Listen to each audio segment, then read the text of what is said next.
From the Circuit de Catalunya, about 30 minutes outside downtown Barcelona, welcome to Speed Vision coverage of Friday practice for round 5 of the Formula One World Championship, the Spanish Grand Prix. I'm Bob Varsha along with Steve Matchett. Steve, this is a track that all of the teams know well. Let's take a closer look. Well, it's one of the best testing facilities in Europe, and a lot of the teams do their work there. It's all about understeer and trying to control understeer.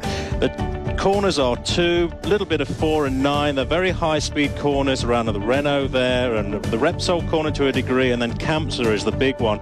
Very high lateral G-forces. It's going to scrum an awful lot off the tyres. Controlling that understeer is what the engineers' work is going to be all about this weekend. T1, 2, and 3 are the various timing sections of the racetrack, and this track also features the longest straightaway in Formula One. Now here's a look at the first hour of practice highlights. Pedro de la Rosa in his home race, returning to the Grand Prix wars alongside Eddie Irvine for Jaguar.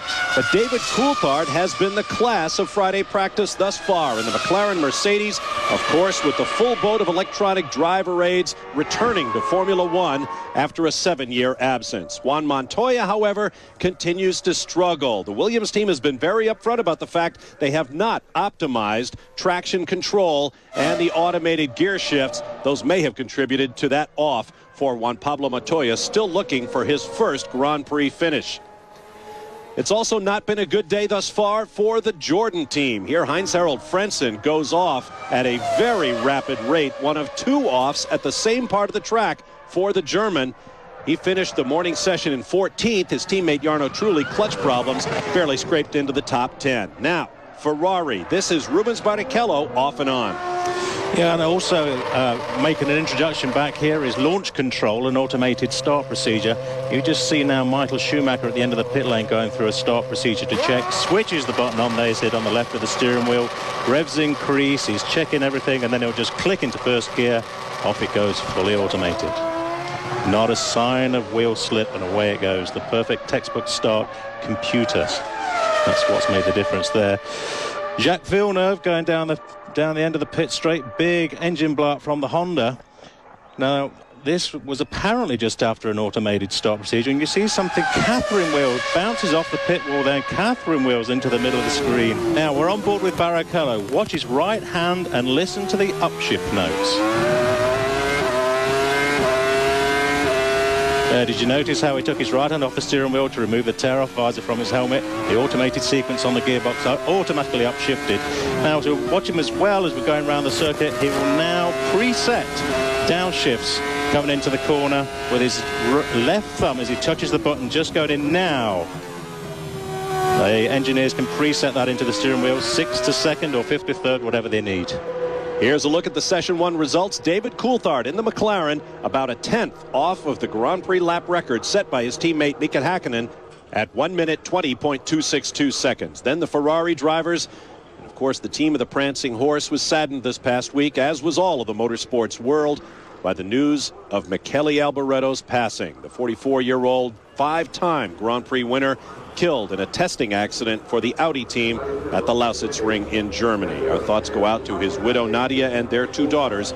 Michele Alboretto was a true Grand Prix great. 1 hour of Friday practice is behind us and another still to come. We'll take a quick break and then return for more Friday practice coverage from the Spanish Grand Prix at Barcelona. Stay with us.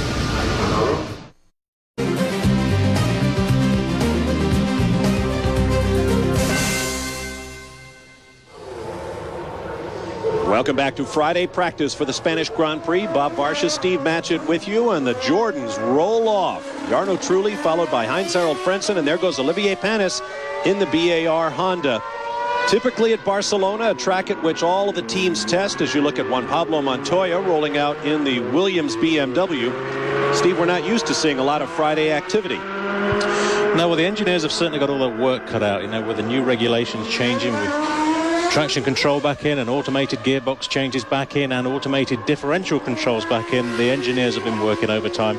The electronic gurus are not going to be getting any sleep this weekend at all, I don't think. And as we mentioned in our first Friday practice show 2 weeks ago, there are 3 sets of tires each driver is allowed to use on Friday only in an effort to get the cars out on track to please the fans. Olivier Panis doing great work for the BAR team. In fact, it must be said he's been outshining his teammate Jacques Villeneuve, the 97 world champion. Well, I have to remember that Panis has had some experience in the past of setting up and working the car with traction control on, and it's a relatively new procedure for Jacques. He will have tested it, of course, but in a race condition, of course, he's never used it. So he's got his work cut out. Maybe Panis has got a slight advantage, but, you know, Jacques is a highly skilled driver, and he knows he can use everything to get the performance out of the car. He will do. I don't think he's a big fan of traction control, but I think it's a part of the sport that's come back in now. You know, the drivers have to make use of it because it is not going to go away, and Jacques will get used to it. I'm sure he will do. And as Ferrari technical director Ross Brawn said earlier, it is not the end-all and be-all. You can only maximize the available grip. That's it in its entirety. The thing about traction control now, of course, we're now 7 years on from when we were last using this in 93. It was banned in 94. Look how computer technology has come on. You look at a laptop or a computer that you would have been using in 1993 compared to what you've got now. It's a completely different ball game. The way that the engineers will be working traction control, it will just be another component of the setup. What we were talking about before with the gearbox control, that's where the drivers are going to really have to work because it's their direct input into the car. The traction control systems are always set up by the engineers with the laptops back in the garage, getting the car to work, where the gearbox is the big thing. And remember, you know, you overcommit yourself going into a corner, you put too much effort going in, you will lose it. There's no traction control system in the world will ever save that. The car will go off into the gravel trap. It is traction control, not anti-spin. Panis was 6th in the morning session at 121.815, nearly a second and a half off the pace set by David Coulthard, but he only got 9 laps in.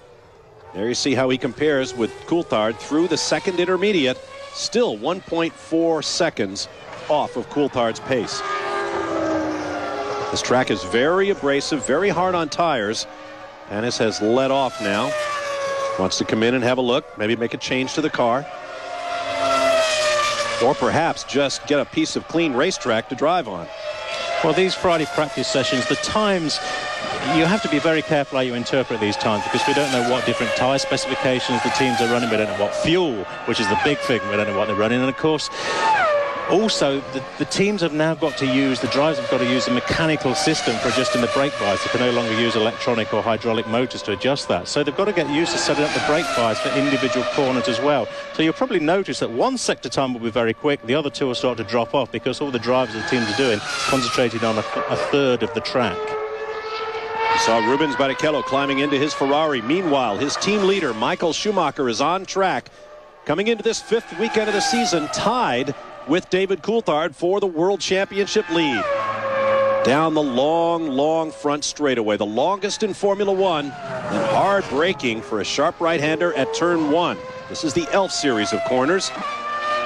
Then a long right-hander, Renault. That's the one that's going to put a lot of load onto that left front tyre. That's the one that the tyre engineers don't like that part of the circuit very much. This is Repsol, another long right-hander. Increasing radius, then an uphill dash to Seat, very slow left. Up through the gearbox, sharp left-hander coming up. And then a right. Now through Kamsa and a downhill blast.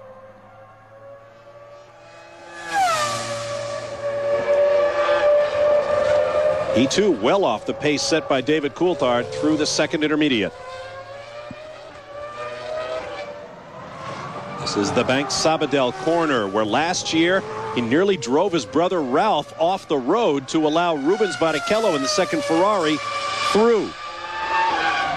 Flashing down to the start-finish line. He'll be well off the pace set by Coulthard, but that was in session 1. This is session 2, and we expect the track to get quicker. Welcome back to Friday practice. Be sure to join us Saturday morning at 7 a.m. Eastern Time for live Speed Vision coverage of qualifying for the Spanish Grand Prix. And then, of course, Sunday morning at 7:30 a.m. Eastern Time, live coverage of the Spanish race itself. Bob Varsha, Steve Matchett with you. There is David Coulthard, quickest in the first 1 hour practice session, sitting and looking at the times. So that, or is looking at the operation manual for the traction control system, I think. Well, you bring up a good point as we watch Jarno Trulli practicing a start. Listen in, right on the rev limiter.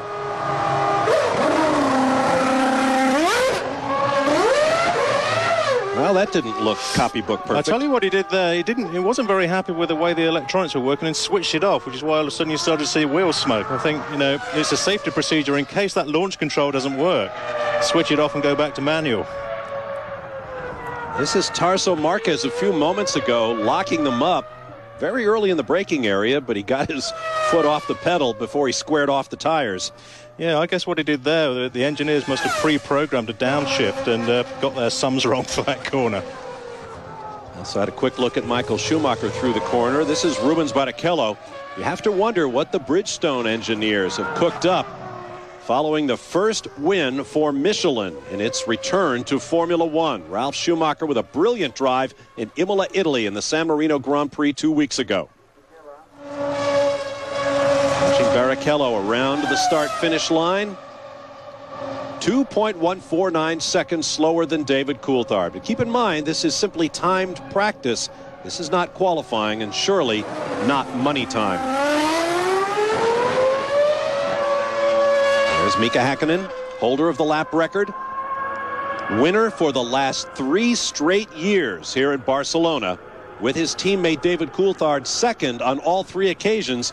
We'd have to say, Steve, this is a McLaren track. They always do very well here. It's difficult to say why. I'm always amazed at why one team does well at a circuit and people say that the car particularly suits Barcelona or particularly suits Imola. You know, the cars are so infinitely variable. You think you'd be able to set the car up for any circuit. Yeah, I don't know if it's just a mentality of the drivers or the mentality of the team seems to be very confident, but McLaren always do well here, yeah. Here's our first look at one of the Benettons. Although Rubens Barrichello is the man being timed at the moment. Here comes the red Ferrari. I believe he's down in the La Caixa corner, which is rough Spanish for the word box. Also the name of a big Spanish bank that was a big supporter of this race for many years. This is the 10th running of the Spanish Grand Prix at Barcelona. And McLaren has never been out of the points. Barrichello dives for the pit lane.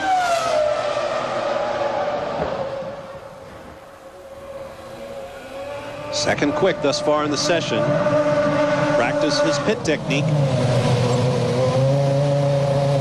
Well, that's pretty much perfect. The idea is just to nudge that front jack back about 2 inches, and you know that you've got it right. Any more than that and the front jack man gets a little bit too nervous. We pick up now with Jarno Trulli. He looks to be working hard. He was 8th in the morning hour at 122.194, but just 5 laps completed due to a clutch problem, rocketing off that fast downhill right-hander. And he moves into 6th place, just 1.2 seconds off of the quick time thus far.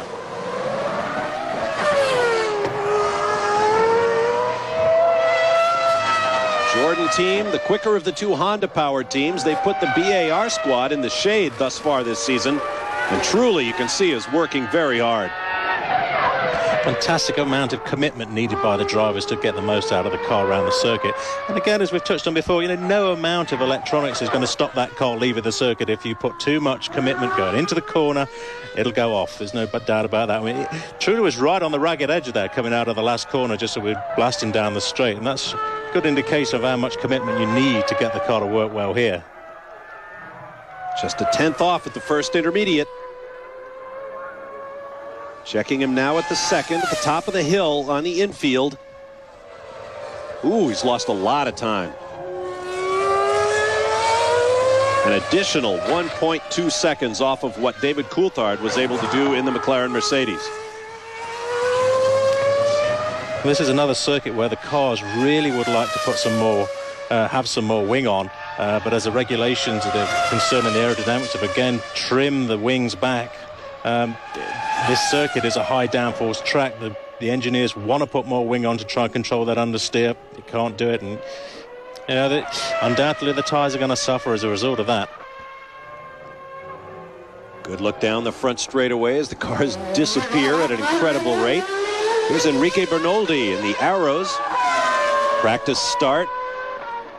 Boy, it is going to be amazing to watch this race unfold when everybody is on electronic launch control. Now there is Ralf Schumacher, who has just set the 4th quick time, still 0.8 of a second off of David Coulthard, the quick man in the session thus far. But Schumacher comes into this weekend absolutely walking on air after his first Grand Prix victory 2 weeks ago at Imola, Italy. And also a tremendous win for the team, the Williams squad, and for BMW, their first since returning to the Formula One wars last year. But Steve, I was surprised to see just the 10th of BMW's long tenure in Formula One before that. You know, they're a name that's been associated with motorsport for a long while, and to have been able to get a win, and only their second year of returning back to Formula One with all the competition, the great competition around them, is a fantastic achievement. No question about it. The previous victory for BMW came 14 years earlier in a car in Mexico City driven by Gerhard Berger, who now runs the BMW program. It was also a great victory for Michelin in the first season of their return to Formula One. But as we learned 2 weeks ago, the Michelin tires need heat to perform well, and the early forecasts for this weekend call for cooling temperatures and even a chance of rain. Now that's exactly what the Michelin engineers will not want. We know that their compound works so much better when the track gets hot. They need about 20 degrees in the tires for working well. That's the way they're going to want to stop it all weekend. Good bit slower there for Ralf Schumacher. Meanwhile, Pedro de la Rosa in the Jaguar has gone 6th fastest. That's David Coulthard in the McLaren. And there is Heinz-Harald Frentzen, who got out of the garage this morning and said, I am not happy. And why should he be? He had gone off track twice and was very lucky to walk away from the second one. He went across the gravel trap and hit the tire wall hard. His teammate, meanwhile, had clutch problems. So the Jordan team has a lot of work ahead of them this weekend. Back now to David Coulthard. Final corner. Very fast right-hander, basically flat out for these drivers, and he resets quick time. 0.281 seconds under his best of Friday morning, and a new track record here at Barcelona. Coulthard very much on his game, coming off a pole position and a second-place finish 2 weeks ago in Imola, Italy. Earlier this week, he fired a shot across Michael Schumacher's bow, saying Michael is not impervious to pressure. We'll be back.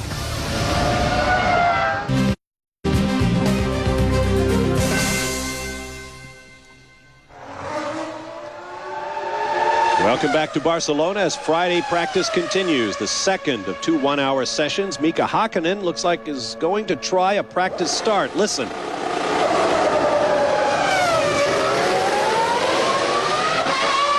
Well, not a hint of smoke coming off the tires. And the thing that's impressive about that particular practice start is how quick Hakkinen drew up to the line, managed to activate the start launch control system and then took off. And I think that's going to make a big advantage on Sunday. You know, the amount of drivers that we know that have used launch control in the past and the amount of new drivers that have never used it is going to be a big factor on Sunday. And an indication there, that's exactly what you want to do. You don't want to get confused with the launch control system. You don't want to start changing the diff settings by accident or hitting the radio button. You want to get up, hit launch control, go. And that's what Hakkinen did. Although I must say, all the purists are going to have a problem with all those cars ratcheting away on the rev limiter before the driver triggers the launch control. And keep in mind that the launch control only works when it's activated. The driver still has to put the whole thing in motion. And with maybe 6-7 drivers in the field having any experience of using launch control in anger in a race, it could be a very interesting start come Sunday morning. This is Michael Schumacher. There were rumors that Ferrari weren't quite up to speed on their electronic driver aids, but the team has been keeping very mum about it. Checking the time, fully 3.3 seconds off Coulthard's time, but that is not necessarily an indication of anything untoward. No, it's not. Again, we have to remember exactly what these sessions are on the Friday. It's very much a practice session. It's very much at this stage trying different tyre compounds. We'll see later on in the session the times will start to drop, I guess, because we're going into the qualifying mode when the team's trying to get the cars set up for tomorrow. But at the moment, with all the new electronic gadgetry on the cars, this is a time really when the engineers are working overtime in the pits. You know, the car will do 5 laps, come in, change all the settings, another 5 laps, come in, change all the settings. It's very, very difficult to get any sort of flow and ebb with the times to know what it means, who's going quick and who's going slow. You just saw Luciano Berti, the Brazilian, in his new drive with the Prost team, replacing Gaston Mazzacani. And here is the man who replaced him in the Jaguar, Pedro de la Rosa. He'll drive in his home Grand Prix this weekend. Currently in 6th spot. And now he comes up to speed. The Jaguar team wanted experience in the car. Even though De La Rosa hasn't had a long Grand Prix career, it was certainly longer than Berti, who is a rookie this year. And new Jaguar team boss Niki Lauda wants that experience in the car all the time. He revealed recently that De La Rosa actually had a contract with the Prost team, but broke it to join Jaguar. And rather than let De La Rosa go back, Lauda offered Berti, who immediately grabbed at the deal and is now driving the Prost, replacing Gaston Mazzacani, as I mentioned, while De La Rosa is in the Jaguar that he wasn't scheduled to take over until next season. Mika Hakkinen has gone third quick while we watch the Spaniard De La Rosa. And De La Rosa, you can see in his body language, really putting a lot of effort into controlling the understeer on this car. You can see how the steering is going left to right as he's really fighting the car. Huge amount of understeer on the Jaguar. Again, I think this is another point that's worth mentioning about traction control, that traction control, it gets rid of an awful lot of power out of the engine, and the engineers don't want to do that if possible. So what they're trying to do this time around is set the car up so traction control will just work to a limited degree on corners where they've got a problem. So that's, again, a more of a sophisticated way of looking at it than they were 7 years ago. Boy, there's a corner number 13 where you do not want a lot of understeer. It is very quick. Downhill right-hander. De La Rosa improves, moving into the number 5 spot. About a second off fast man David Coulthard. We'll be back. A little over a week ago, I had the honor of hosting the 2001 International Motorsports Hall of Fame induction ceremony at Talladega, Alabama. You can see that ceremony Sunday night, April 29th at 10 p.m. Eastern, midnight Pacific, here on Speed Vision. This is Juan Pablo Montoya practicing a start.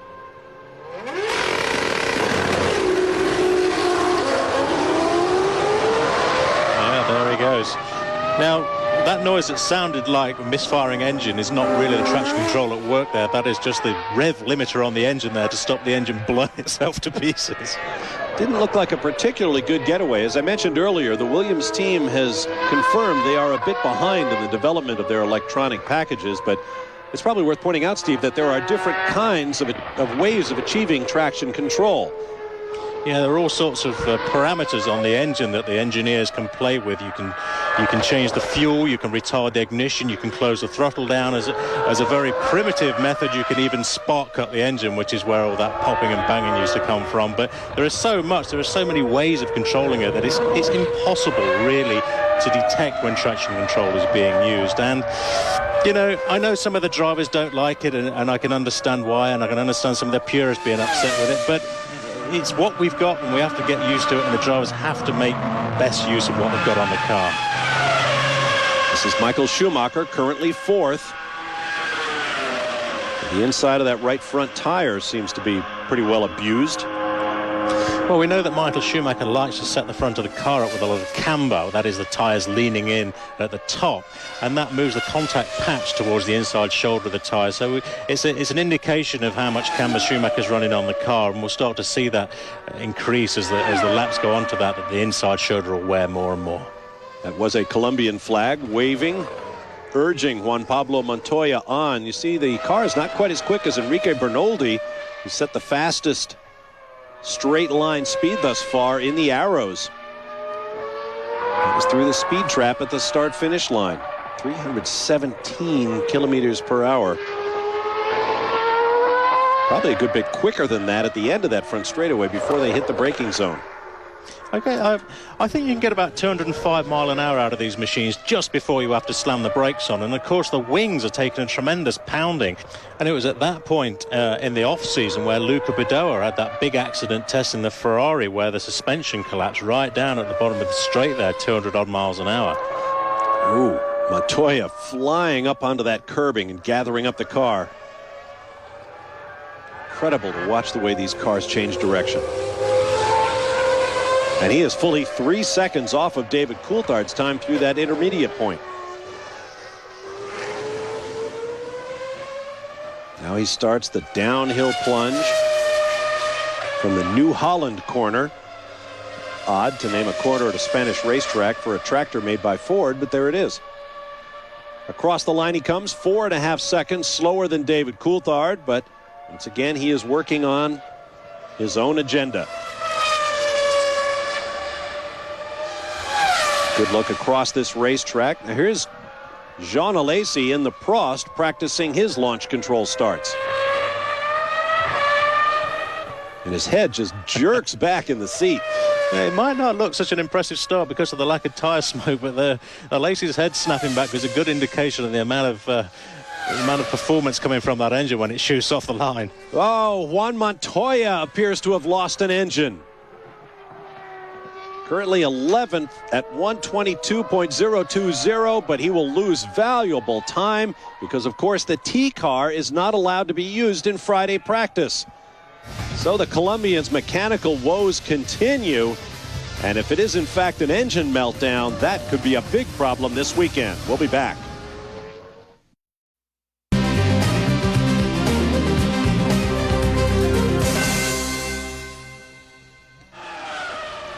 Welcome back to the Circuit de Catalunya. Bob Varsha and Steve Matchett with you for Friday practice on Spanish Grand Prix weekend here on Speed Vision. Here is Eddie Irvine, our first look at the Jaguar team leader. As you see, 19th place in the practice times. That puts him well behind his new Jaguar teammate, Pedro de la Rosa, thus far this weekend. De la Rosa up in the top 6. But once again, we should reiterate, Irvine may be working on a completely different program. Later on, the engineers will combine their thoughts to arrive at a setup that both Irvine and De La Rosa can use. Irvine's driving much smoother in comparison to his teammate. I think the car's reacting much better. I don't know if they were working on different tyres. I guess that's what it is. And I'm guessing here that Irvine's using the softer compound, but the understeer seems to be nowhere near as dramatic as what was his teammate, that's for sure. Irvine heads for the pit lane. A few moments ago, David Coulthard put in another couple of laps, but did not improve on his session-leading performance of 1 minute 20.107 seconds. You can hear the car puttering along on its rev limiter, getting back to traction control. For a long time, it was thought that some teams were illegally using the pit lane speed limiters to arrive at traction control. Those Michelins appear to have taken a pretty good pounding. Yeah, they do, and it's difficult to say whether or not all the performance was coming out of those tyres there with the way that Irvine was driving the car, but certainly he seemed to have a much smoother line in comparison to De La Rosa, and my guess is softer tyres have helped there. But, you know, the soft tyres are going to be no good if they go away after 5 laps and don't come back.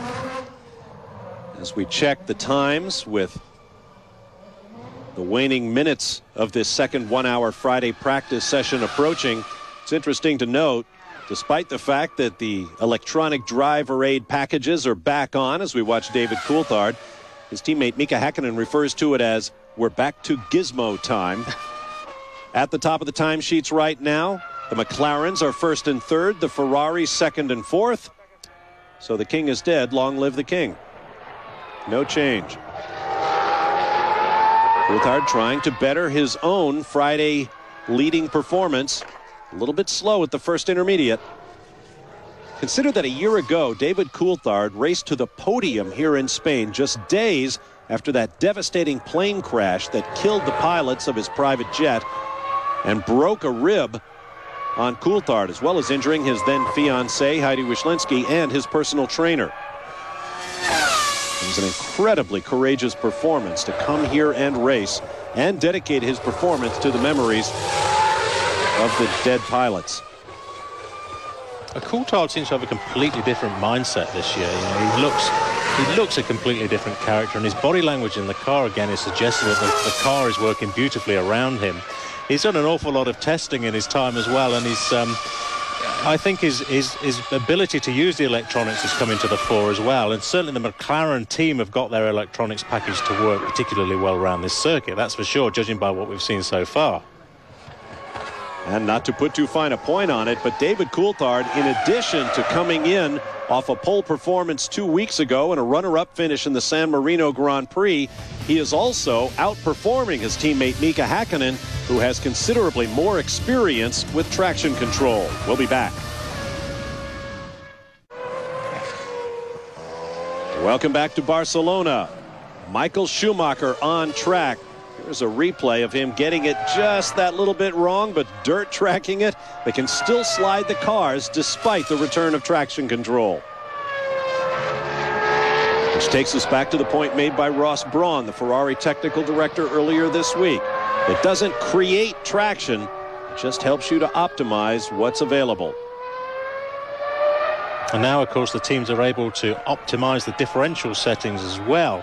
Before, although they were hydraulically controlled, the pressures inside the differential, the drivers were not allowed to make any adjustments as the car was circulating round. Only the engineers could do that, either in the pits or during a pit stop. But now, of course, the engineers can also play with all the variables of the pressures in there, so they can load and unload the diff plates for different corner to corner. So, you know, the electronics guys, as we touched on at the top of the show, for them, it's really round one of the World Championship. All the work that they did developing all the non-traction control software has just been taken out of all the controllers and binned, and for them it's sort of kick-off of the season time.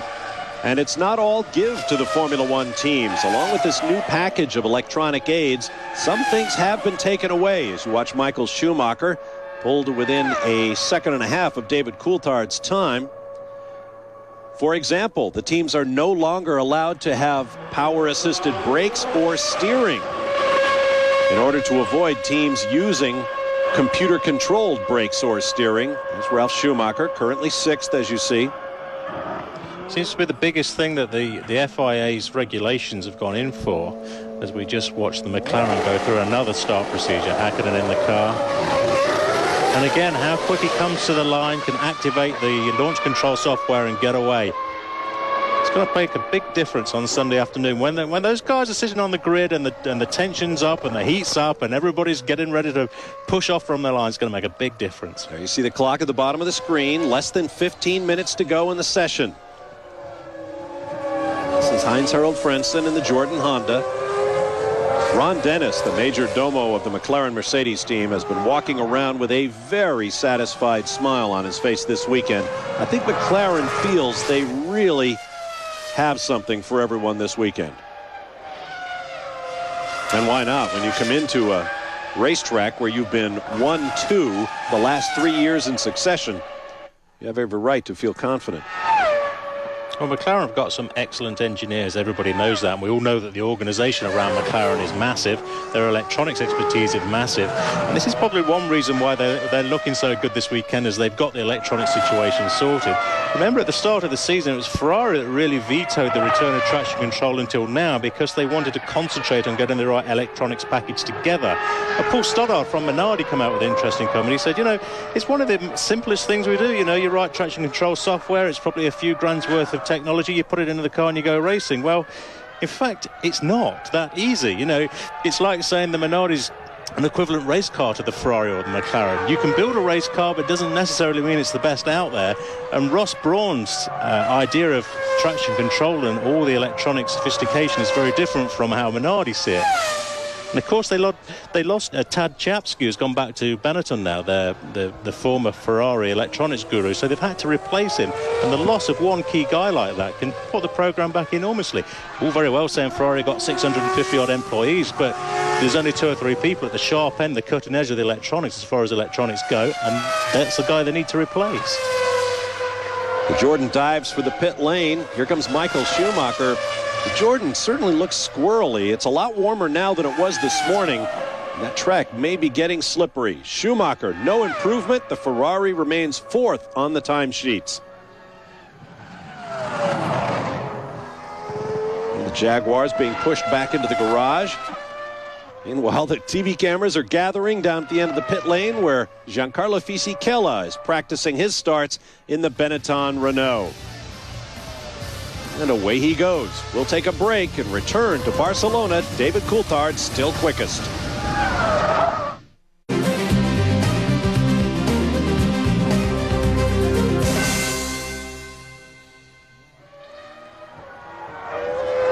Welcome back to the Circuit de Catalunya, where Pedro de la Rosa has been delighting his Spanish countrymen in his return to Grand Prix racing with the Jaguar team, running in the top 6 for much of this second 1-hour session. Meanwhile, Rubens Barrichello practicing his start.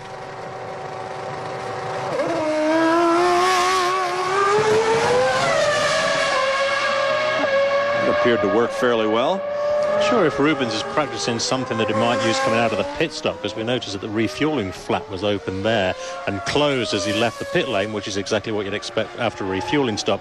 You don't want that to happen on the grid. You don't want to be sitting there at the start of the race on Sunday with the refueling flap open. Absolutely. This is De La Rosa again.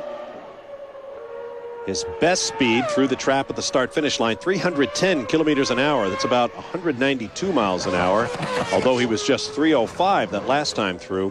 Enrique Bernoldi in the Arrows with that Asia Tech, the former Peugeot V10 engine, the fastest in this session at about 197 miles per hour.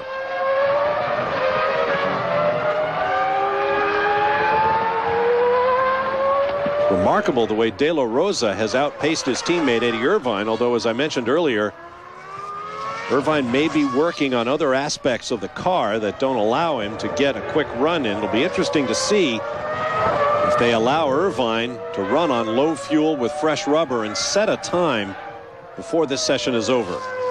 Well, if the team is working well and it's working in harmony, of course, what they should be doing is pooling that information from both drivers. So if you've got two drivers that are prepared to work with each other, and not all the teams have, but if you've got two guys that are prepared to work with each other, you can optimize the time by getting one guy to try one thing and the other guy to try another thing.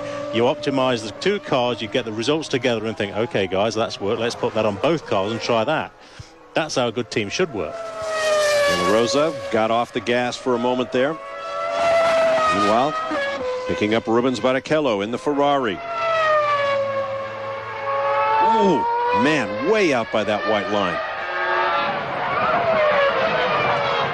Well, no question Barrichello is trying hard, lighting up the right front as he climbs through the Repsol corner.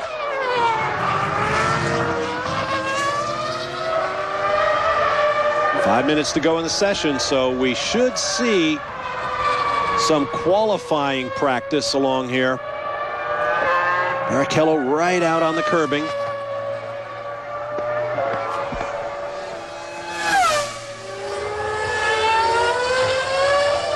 Still 0.6 of a second outside Coulthard's performance. Interesting to see if Coulthard's time stands up, because he was very quick this morning, just peeled a couple of tenths of a second off of it in this afternoon's 1-hour session.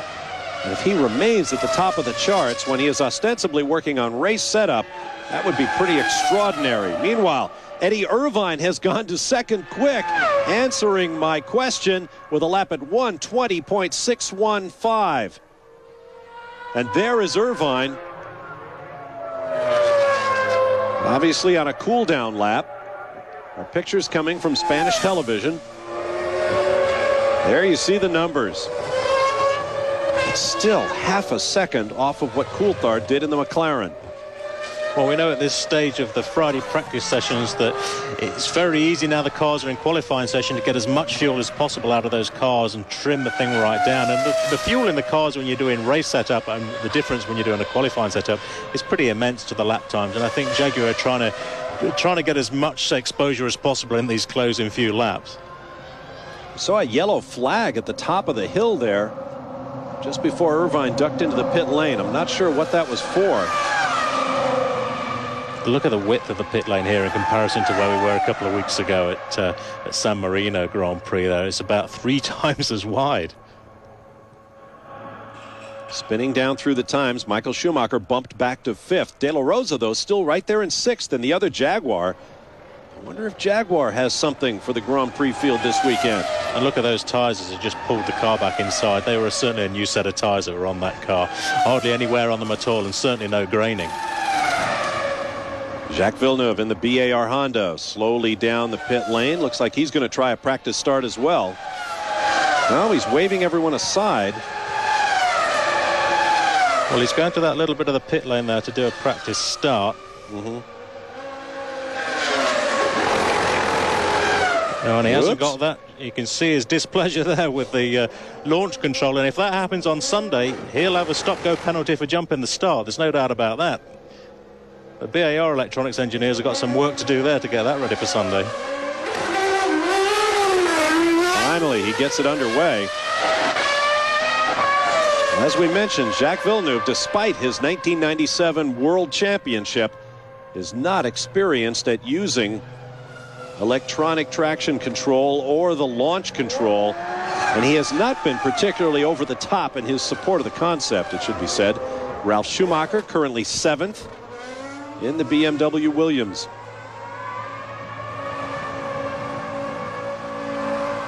Just a couple of minutes to go in the session now. See if we have some more quick times.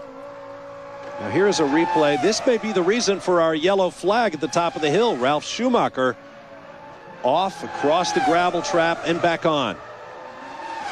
And Olivier Panis has now weighed in with the 4th quickest time of the day at 1 minute 20.826 seconds. There's Mika Häkkinen stranded on course, it would appear.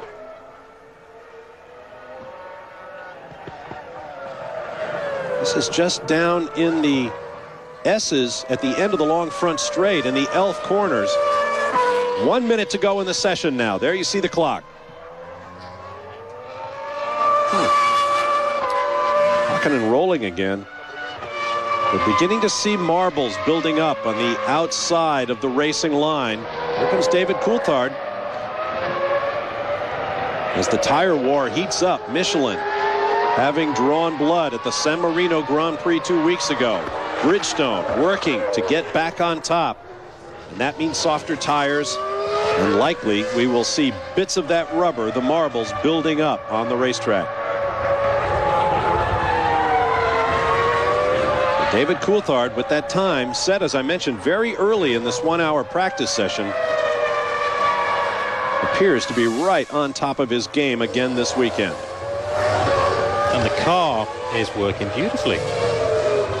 There's none of that sort of left to right stabbing at the steering wheel that we've seen before, certainly on the Jaguar of De La Rosa driving around earlier. The car is working beautifully around here. And once again, I'm struck by the way he is handling not only the field, but in particular his teammate, Mika Häkkinen, who is usually right up there at the top of the time charts in every session he participates in. Checkered flags are out. The session is over. And David Coulthard has dominated Friday practice here at the Spanish Grand Prix. Here's a look in the Jaguar garage. In the hat is Pedro de la Rosa. No doubt delighted to be back driving a Formula One car for the money and not just for testing. He is currently 7th. Has to be absolutely ecstatic. David Coulthard making his way around, one of the Benettons there with him.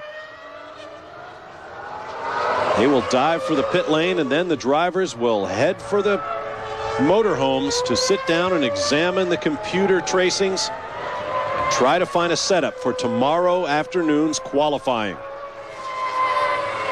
Coulthard appears to be off the power. There are several cars still out there at speed, so he'll have to be careful. Eddie Irvine remains in the number 2 spot. Rubens Barrichello 3rd, then Olivier Panis and Michael Schumacher. Häkkinen is 6th. De La Rosa, as we saw a moment ago, 7th. Ralf Schumacher 8th, followed by Jacques Villeneuve and Jarno Trulli in the Jordan. Here's a look at the full field from timing and scoring. De La Rosa coming out for a curtain call. Now he appears to be talking to his team. Here is Michael Schumacher in the Ferrari. But a lot of questions about the Ferrari team. Have they lost the plot over the last few weeks? I think the situation with Ferrari is exactly the situation with McLaren. They're two big organizations. You can never count either of them out, eh? The session is over. We'll be back to wrap things up. Back at Barcelona, Niki Lauda in the red hat and Eddie Irvine explaining how he put the Jaguar up into the number 2 spot in this second 1 hour practice session. David Coulthard, however, the dominant leader on this Friday.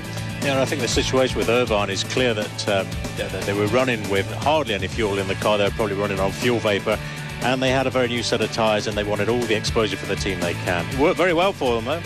Saw Juan Montoya in the number 13 spot despite losing the engine in his Williams. Jenson Button, despite the arrival of electronic driver aids, still struggling at the back of the pack in the Benetton.